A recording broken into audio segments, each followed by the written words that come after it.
क्या बताऊं मैं अब माँ बाप को कैसे लगता उत्तर प्रदेश 13 वर्ष है कोमारे पड़ी हरीश राणा को लाइफ सपोर्ट काढ़ापी कोर्ट परमिशन देइछन।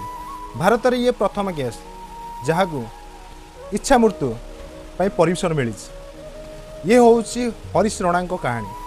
13 वर्ष तले बालकुनी रे कौन सी कारणवश तलू पड़ जाते जहाद्वारा कि 13 वर्ष है हॉस्पिटल लाइफ सपोर्ट द्वारा बंची।